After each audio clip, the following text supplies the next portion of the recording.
With who? You accepted the report as the evidence? Yes. You did not question or look at the underlying evidence that supports the conclusions in the report? No. Joining us now, the chairman of the House Intelligence Committee, Democratic Congressman Adam Schiff of California. Mr. Chairman, it's good to have you with us this morning. You called after that hearing yesterday for the resignation of the Attorney General. He's not going to do that, I think we can agree. But what did you see in that room that made you call for that resignation?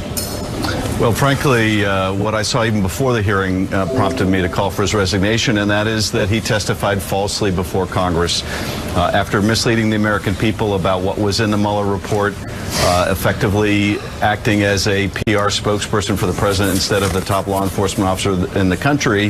He was asked a direct question about Charlie Crist. He understood exactly what Representative Crist was asking him, and he testified falsely, deliberately and falsely. How can we have confidence in the top law enforcement officer in the land who does that? But if I needed any more reason, I certainly got it during the hearing. And I think you have pointed out this morning the most dangerous thing the Attorney General had to say, and something that makes him every bit as unfit for office as the president. And that is, he gave content to his view that the president is above the law. Yeah. If a president under investigation can do away with the investigation because he thinks it's unfair, then no president can be held accountable. Any president can claim that any investigation is unfair, and particularly if you can't look into the president's corrupt motive, if you can't call them to account, if you can't subpoena them to answer questions, then they are effectively above the law. And, you know, I have to say, if that's the view of the Attorney General vis-a-vis the President, is probably the view of the Attorney General as to himself.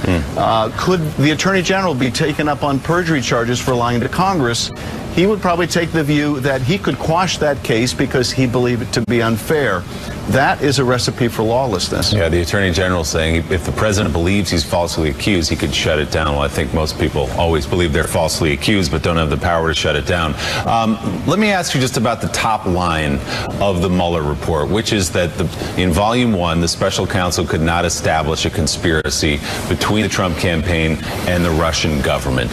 Do you see any reason to challenge that view? Because people come out of that hearing yesterday, people defending the President Trump, many of the Republican senators in that room, and they say the bottom line here is the Attorney General did put out the full report so everyone could see it, and effectively the President is right when he says no collusion, or to be more precise, there was no conspiracy here. Well, where the President is wrong and where the Attorney General is wrong is when they make the broader claim that there's no evidence of conspiracy. In fact, Bob Mueller, as Senator Feinstein pointed out, makes clear in his very introduction that the fact that he could not establish conspiracy doesn't mean that there wasn't evidence of conspiracy. In fact, there was, and of course the most graphic evidence was around that Trump Tower meeting in New York. What the special counsel concluded was that Don Jr. didn't know the law, and therefore they couldn't prove that he specifically, willfully intended to violate the law. That is a lot less clear with someone like Paul Manafort, who is experienced in running presidential campaigns, right. And it's hard to argue they didn't know better. But I do accept this, that there's a very high burden to prove the elements of the crime of conspiracy. But what we need to look at still, because we don't have any information really about this, and this has the greatest potential to warp the policy of the United States in a pro-Russia direction, or a direction that may not be in our national interest, and that is, what about the counterintelligence investigation into whether the president or people around him were compromised, whether it was criminal or not? And of course, the most graphic illustration of that is Moscow Trump Tower, which is discussed in the report, and the fact that a president sought to make money in the country of a foreign adversary and get the help of the Kremlin to do it, while concealing it from the public. So do you disagree then, Mr. Chairman? Do you disagree with the special counsel? You do see evidence of a conspiracy? Well, I don't think the special counsel would disagree with the fact there's evidence. He couldn't establish a conspiracy, but he couldn't prove beyond a reasonable doubt. And, you know, this he also makes clear in the report. The Justice Department policy is not just whether there's evidence of a crime, but can they prove beyond a reasonable doubt? And as I was saying before the report came out, that is really a separate question about whether the president's conduct amounts to collusion as most of the country understands it. I think it does. But rather, can you prove the crime beyond a reasonable doubt? I don't question Mueller's conclusion there. but I do think that we need to expose any evidence of compromise that could still affect the direction of the country. Congressman, let's get back to Attorney General Barr and his testimony yesterday and his prior testimony on several other occasions before the House and the Senate. Let's stipulate that you are correct in your assessment of the Attorney General's testimony, that he perjured himself, that he was misleading, whatever, and your call for impeachment. Don't you think that the odds are overwhelmingly against the United States Senate voting to convict Attorney General Barr? And therefore, why would you go forward with this? We have so much going on in terms of the helter-skelter nature of the administration, the focus of Congress on trying to get something done. Why would you inject impeachment at this point? Well, to be clear, I haven't called for the impeachment of the Attorney General. I do think he should step down, but whether we should initiate an impeachment proceeding that we know would be to failure is a different question. I think we need to take the steps now that would lead to potential contempt hearing and vote in the House with respect to not just his failure to appear, but his failure to provide any of the information underlying the Mueller report. He may not think it's important to read the report. Apparently he doesn't. It's staggering that he's not even aware that there's evidence that the Trump campaign's chairman was giving polling data to someone linked to Russian intelligence and discussing the campaign strategy in the Midwestern states. No wonder he doesn't think there's evidence of conspiracy. He apparently hasn't paid attention to the report. So I do think we need to initiate the proceedings that could lead to holding him in contempt. We can do that without a vote in the Senate. We should make the strongest statement that these kind of acts of obstruction of Congress, these declarations that the president is above the law, are contemptuous of the rule of law. And so I think those are steps that we should begin. Congressman Adam Schiff, thank you very much for being on this morning. Thank you. And coming up, we are moments away from Senator Kamala Harris joining us live. We're also following a big development in the family separation story. The Trump administration promised to reunite thousands of separated migrant children and parents at the border last year with the help of a central database. But MSNBC's Jacob Soboroff got access to emails that show those promises to reconnect families were a lie. Jacob joins us with that new reporting ahead. All right, Claire McCaskill, we'll leave final thoughts for you. I was thinking of talking 2020. Kamala Harris certainly made an impression yesterday. Yeah, you can tell she's been in the courtroom. When you cross-examine someone, you want to get the point you're making in the question, and the answer needs to be a yes or no. And she got that, and she was very effective. I hope that others will emulate her going forward as we continue down this path of holding this administration accountable.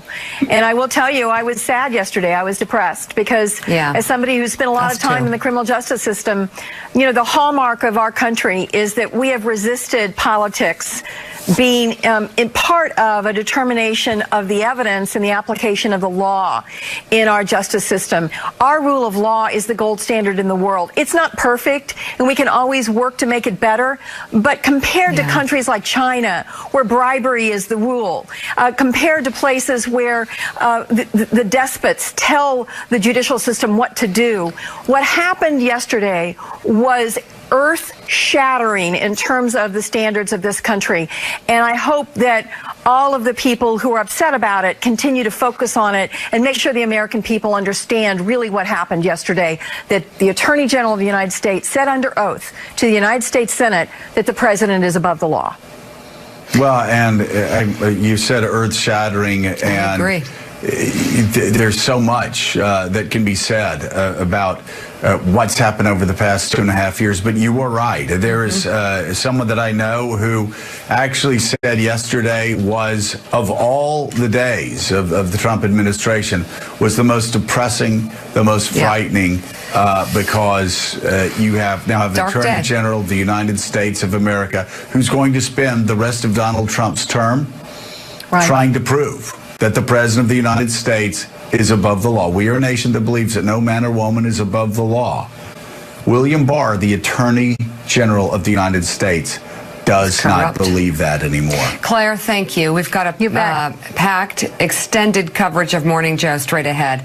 Questions from Senator Kamala Harris stumped William Barr yesterday. Pretty basic questions, too. But President Trump wasn't hearing any of it. He performed incredibly well today, and for the country, he performed well. Kamala Harris. Well, she was probably very nasty.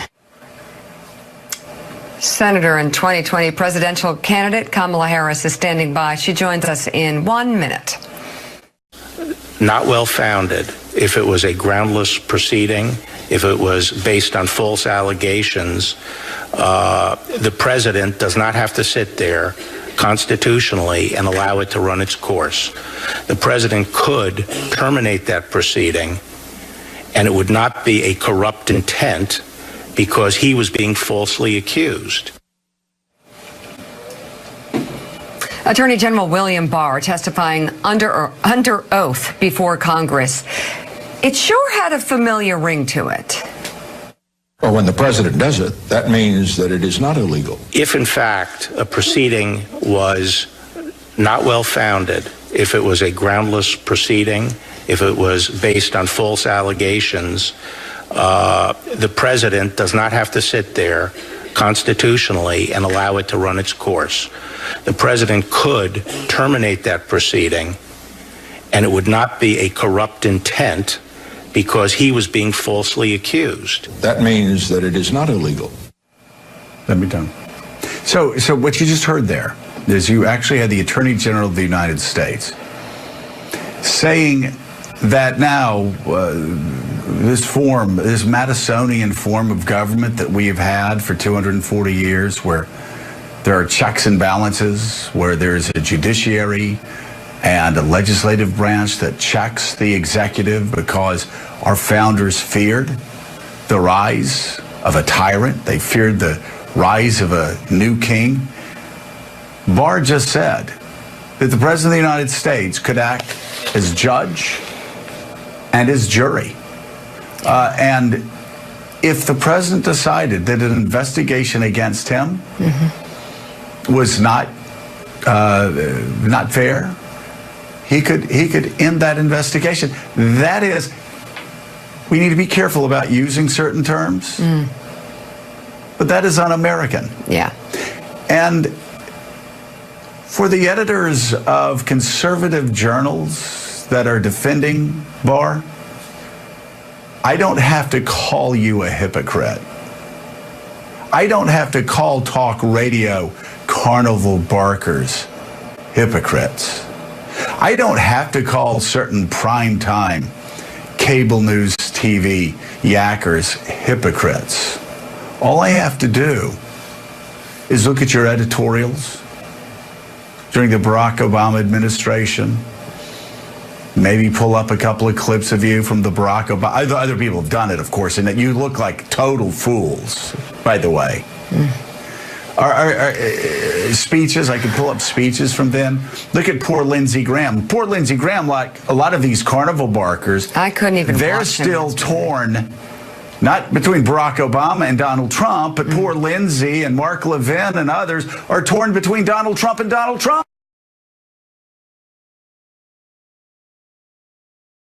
What only Donald Trump and a few sycophants close to him were saying a couple years ago. But you go back and you look at their Twitter feeds, you listen to their talk radio, and listen to their attacks against Donald Trump. What are they saying? They were saying then what we're saying today, and yet we're being hysterical? No. Yeah, it's pretty ominous. No, we're not being hysterical, and trust me, 2 years from now, you will be saying the same thing again. And please give me a moment of personal privilege here, because I remember from 2005 to 2008, actually from 2003 to 2008, criticizing George W. Bush for being a big government Republican, criticizing him in his second term for military adventurism. Oh, I was cast from the party. I wasn't sufficiently loyal. Oh, you're a rhino, Joe. And then George Bush leaves town, and what happens? Suddenly, the same jackasses starts saying the exact thing that I was saying. Well, George Bush was in power. So do I have to even complete this thought? Because you know where I'm going. Because the very things that you said before Donald Trump was in power, you're going to say when Donald Trump is out of power. Save this tape. I'm an old guy. I'm 56 years old. I've been in Washington since I was about 30. I've seen these cycles. I've seen Democrats defend Bill Clinton until they're red in the face, and then suddenly an awakening occurs, and suddenly Bill Clinton, he's a horrible man. While they went to the mat for him when he was in power. Same thing with George W. Bush. How dare you? You're not a man. I remember a friend of mine who was a preacher having to counsel his friends in Northwest Florida and his parishioners that you could still believe in the salvation of Jesus Christ, our Lord and Savior, while still opposing George W. Bush's policies. That was a regular occurrence. Then George Bush is out of power, and suddenly the halo, it's removed from above his head. And just 2 years later, the Tea Party is running against whom? George W. Bush. Donald Trump goes to South Carolina. He runs against whom? George W. Bush. So I don't say this because I take this personally when you make a fool of yourself, because I must tell you, I'm holding 4 aces here. Doesn't matter what the 5th card is. I'm holding 4 aces. I know that when all the cards are laid in the middle of the table and Donald Trump is either in jail or back in Mar-a-Lago, I know what you're going to say. So stop humiliating yourself. There's more on the line than Donald Trump's 1.5 years left in the presidency. There's a Constitution of the United States. Why don't you start focusing more on protecting and defending the Constitution of the United States than a lifelong Democrat who switched to being a Republican when he figured out racism would help him win the Republican nomination? That's all I got to say. Perfect Happy birthday, segue. Mika. Thank you, honey. Let's bring right in Harris. Joe said a lot right there, and I want to bring it down to what we saw. Joe. I love it. It's okay. I mean, it was pretty painful watching yesterday, but you did a great job. Yeah. But Thank you. The Attorney General does not seem like he's going to resign. I know you think that's what he should do. Yeah. He's not going anywhere. He's not even coming to Congress today to answer those questions. So what are the implications of this? Happy birthday, Mika. The implications are serious, and just to kind of emphasize the points that Joe was making. I agree with you, Joe. This is a moment that is testing the beauty of the design that our founders created for our democracy: 3 independent, co-equal branches of government and a free and independent press. And we're getting beat up a little, but I'd say that the House is still standing and we're still intact. But this point does highlight the importance of the role of the United States Congress for those checks and balances. And he must go before not only the United States Senate, which he did yesterday, Barr, but he's got to go to Jerry Nadler's committee. And I support whatever they need to do to get him there, because we designed, and the framers designed, our democracy anticipating a day like today when we would need to make sure that each co-independent and co-equal and independent branch holds each other accountable. And there are still a lot of questions for Barr to answer, and I support that. I also support and believe, and I'm calling for the Office of Inspector General to investigate what's going on in the Justice Department, because clearly we have an Attorney General of the United States who is not conducting himself with the people in mind. He thinks of himself as being the attorney for the president, and on an issue such as obstruction of justice, potentially by the President of the United States, if we don't have a neutral actor in the Attorney General, then somebody else is going to have to act. So Kamala, my concern is, obviously we're all concerned about what happened yesterday, okay? But we understand they're circling the wagons. What I'm actually more concerned about is that we have an Attorney General who has such corrupt interests, who will do anything to protect the President of the United States. And I'm not as concerned about how that impacts this investigation. I'm concerned how that impacts the decision whether to move forward with investigations, whether it's in the Southern District of New York or whether it's in your district, former district in Northern California. The ability for this corruption to actually be toxic and infiltrate our entire justice system could be devastating. How do you protect Americans from that happening? Well, Joe, for that very reason, I'm calling on the Office of Inspector General to investigate what's going on in the Justice Department, because we do want to ensure that those various U.S. attorneys and those offices around the country, that they are able to act in the best interest of justice and not be concerned that they may lose their jobs because they have a biased boss in the Attorney General. We have to make sure that those 14 cases are pursued based on the facts and the evidence and not some agenda that this Attorney General has to clearly cover up for this president in terms of his misdeeds.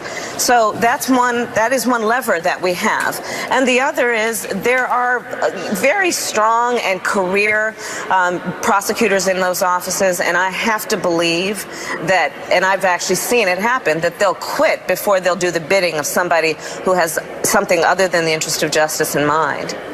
It's Willie Geist. Good to see you this morning. As always, you said yesterday, quote, "I feel the Attorney General intentionally mischaracterized the report. I believe he's intentionally misleading Congress." The Attorney General says, look, in my initial 4-page summary, I laid out the 2 principal conclusions of the Mueller report. One, that he could not establish a conspiracy between the Trump campaign and Russia, and also that it did not recommend prosecution on the question of obstruction of justice, although it found many instances of it. So where do you see the Attorney General misleading intentionally Congress and the American public? Well, Willie, I'd ask you to just look at Bob Mueller's letter from, I think it was March 27th, and you can see that the person who actually did review the evidence, which is Bob Mueller, not Barr, is aware that the characterization by this Attorney General was not accurate. And so we don't need to go beyond that. There is a clear indication that this Attorney General is not only biased, not only clearly had a motive, which is to try and spin a story before the American public could see the report, but we also know from that independent source, which is the special counsel, Bob Mueller, that the characterization of this Attorney General was not accurate and was misleading. I think most people, Senator, agree at this point, at least from where you're sitting, that Bob Mueller should sit and answer questions. Yes. Do you believe that's the case? And if so, do you think he'll do it? Will he sit before your panel or one in the House? I believe he should. I strongly believe he should, because, again, we have now seen several displays by Barr that suggest to all of us that we cannot trust him to give us the truth in an unbiased way. And I believe the only person who actually is equipped and it desires to actually pursue justice in this whole deal is Bob Mueller. You know, Willie, the way that I look at it, you know, it was interesting when Barr yesterday was talking about conflicts of interest, right? The conflict of interest I see is this. The president has an interest in obstructing justice. Bob Mueller has an interest in pursuing justice. That's the conflict of interest. And every day of the week, I think we're going to side with the person who wants to pursue justice as opposed to the one who wants to obstruct justice. Senator Harris, yesterday, watching the hearing, I saw the former district attorney of San Francisco in the dock questioning a witness, happened to be Bill Barr, the Attorney General of the United States. I also saw Senator Hirono on your panel asking the same Attorney General the following question. Do you think it's okay for the White House, for the President of the United States to ask the White House counsel to lie? So my question to you is, and Willie just referenced it, in addition to Bob Mueller coming before the committee, can you get Don McGahn before the committee, even though the committee chairman, Lindsey Graham, has said, that's it, we're done? I think, listen, I mean, here's the sad reality of things, right? We don't control the Senate. We are not in the majority, and that's why elections matter, and I would urge everyone to not only in 2020 pay attention to the race for president, pay attention to the Senate races. Let's take back the Senate. So we don't control the committee, and but we can put pressure, and we can ask the American public to put pressure on those who lead these committees to say, listen, we as the American public deserve to know the truth. And Don McGahn is one of those people who can help supply the truth and clear up this matter. So let me ask you a following question about the pressure that you just alluded to. Your life as a road warrior out there around the country, running for president of the United States. The names Bill Barr, Don McGahn, Russia, obstruction. How often do they come up in your conversations with American people? It does not come up often as a specific matter, but I will tell you this. I will tell you that everywhere I go, when we talk about the fact that as a general matter, most Americans are feeling a great level of distrust in their government and its institutions and leaders, their heads nod across the board. And this is one of the reasons why people are failing to trust the integrity of our government. When they see displays like this, it may not wake them up in the middle of the night. It may not be the thing that they're worrying about when they're sitting at that kitchen table at midnight. But I'm going to tell you, it is having an impact on the integrity of our democracy and people's faith in the integrity of our democracy. And I'm going to add another point. In our country, every day of the week, people are walking through courthouse doors, be it a state court or federal court. People are walking in federal courts every day, having been charged, being prosecuted, being sentenced for evidence that is much less than the evidence in this case. And it is also a matter then, what we are facing is a matter of the question about the integrity of our criminal justice system. And who, if they're in power, gets leniency, and those who are not in power don't. So there are very real ramifications, and I think people are feeling it, even if it's not something they're debating, you know, at the kitchen table. Hey, Senator, it's John Heilman here. I want to ask you about two specific interactions of yours yesterday that got some attention with the Attorney General. One related to where you got him to acknowledge that he had not looked at the underlying evidence in making his assessment of the obstruction matter. And the second, where you had a fascinating exchange with him, but ultimately one that didn't yield a lot of clarity on the question of whether he's been asked or whether have been suggestions have been made to him about investigating particular persons by the White House. Just tell me about those two exchanges and what you were driving at beyond the obvious, and what you feel like you learned from them, what you took away from them, and what the meaning of those two things and the significance are of those two exchanges that got so much attention. Well, as a former prosecutor and the former Attorney General of a state of 40 million people, one of the most important things that I took away from it is that this guy doesn't take his job seriously. You cannot be the Attorney General of the United States of America, where your responsibility is to do the work of justice, and you declare in front of television cameras about, you make statements about a case, and you purport to be familiar with the evidence when you make these statements, and guess what? It turns out he didn't even look at the evidence. There is evidence that is about witness testimony, there is evidence that is about FBI interviews, there is testimony about public statements by the president and others. He didn't review any of the evidence, because listen, guys, that report, that 400-plus page report, that is a report. It is not evidence. And he bases an opinion on whether the President of the United States obstructed justice based on a report. And so what I took away from it is that this guy doesn't take his job seriously, or he doesn't appreciate the significance of the job. It is a job that comes with an incredible amount of power, and it should be conducted with the highest level of integrity. If we are going to sustain any belief that the American public, much less our allies or our enemies around the world, have in the strength of our democracy. He has contributed to weakening our standing in the world. Like, there are so many implications for Barr's performance on this matter. And that's what I took away from his testimony yesterday, but it's what I've been taking away from his performance, frankly, since his confirmation hearing. Yeah, but you know, that moment where he said he didn't even read the underlying evidence does that actually echoes around the world, as you just mentioned. Politics, just some breaking news. There were 6 U.S. senators running for president, including you. There are now 7. Michael Bennet of Colorado has jumped in officially. Strength in numbers. But I want to go back to our place. It is. And it's great. And I'm glad you're running.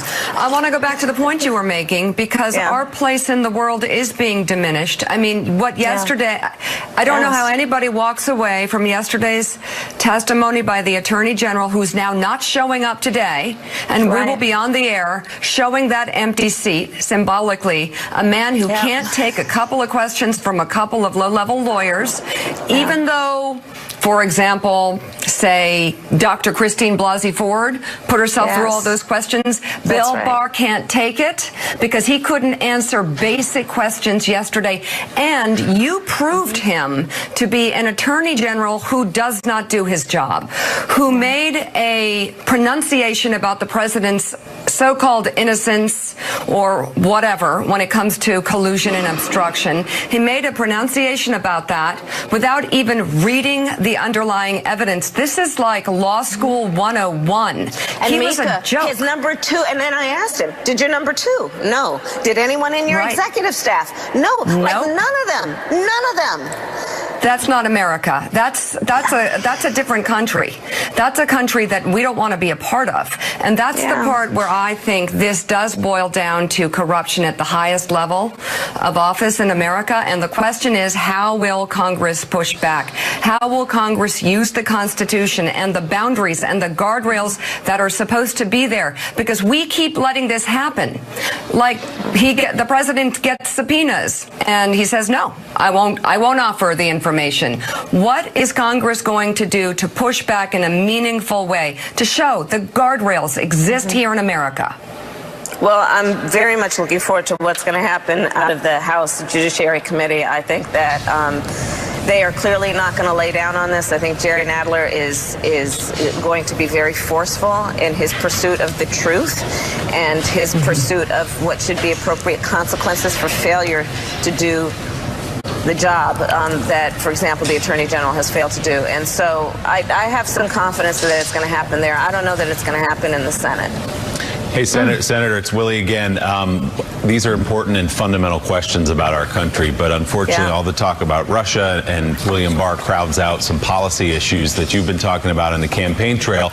And I think one that's worth exploring this morning is your idea to raise teacher pay by an average of more than $13,000 a year. I feel like on an emotional and a visceral level, most Americans would support that. Could you talk a little bit more about your plan and how you would implement it? Yes, and I'm very excited about it. I mean, listen, I think we can all have a similar story. My first grade teacher, Mrs. Frances Wilson, attended my law school graduation. I think all of us can have a similar story of some teacher in our life who convinced us we were special. We weren't particularly special, but they told us we were, and we believed them, and it put us on the path to, having this conversation right now. And so what's been going on is this. I've been traveling the country. I can't tell you the number of teachers I've met who are working 2, sometimes 3 jobs. 94% of the teachers in public schools in our country come out of their own pocket to help pay for school supplies. Teachers are paid on average 11% less than similarly college-educated professionals. And it's untenable, and it's frankly unconscionable. So I am proposing what would be the first ever in our country federal investment in teacher pay. And the national average of the gap is $13,500 a year, which of course in most places in our country, $13,500 a year is a year's worth of mortgage payments. $13,500 a year is a year's worth of groceries. $13,500 a year is putting a significant dent in student loan debt, which is one of the greatest barriers to our students not pursuing teaching, even though that is their dream and passion, because they simply can't afford to live on that salary. So I'm very excited about it. And, look, I think that we have to speak truths, and part of the truth is that we have not been investing in our public education system, and it is to our collective demise. And I would also say that I think you can judge a society based on how it treats its children. And on this, we are not doing the right thing, but we have the opportunity to do it. All right, Senator Kamala Harris, it is great to have you on. Thank you guys. very And much. Happy birthday again, Please Mika. come Enjoy back. the day. Yeah. Thank you. Will do. Thank you so much, Senator. It's always great to see you. We appreciate it, and thank you for your service to this country. So, John Heilman, a lot to go over right now. Yesterday, if you look, it was certainly a day that a lot of people were seeing what Kamala Harris was made of. Cory Booker, Amy Klobuchar, others. I must say they all three performed very well for the people they represented, but also sent a great message to those that they want to represent as President of the United States. You have Mayor Pete on the cover of Time magazine with his husband this week.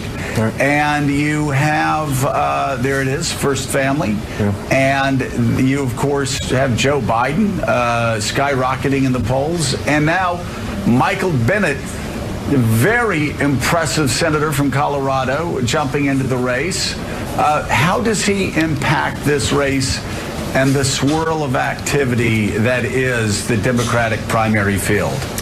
Well, look, I mean, I think, Michael Bennet is an impressive guy. He's a smart guy. He certainly fills in addition to being yet another senator in this race, he is a guy who, within the ideological spectrum of the party, occupies a place that's more on the moderate part of the party. He's been a pro-business, has a business background himself before his career in public service. Someone who brings in an attentiveness to the business part of the Democratic coalition, and will be seen as kind of a moderate, not that different from, in some ways, John Hickenlooper, his fellow Coloradan, who's coming into the race. There are some things that distinguish them, but they've been quite close in their careers. So, he also got a lot of attention, as you know, kind of a breakout moment. We saw a little piece of video just now in that pastiche that we have there of him giving that one speech on the Senate floor that a lot of progressives who had not necessarily been big fans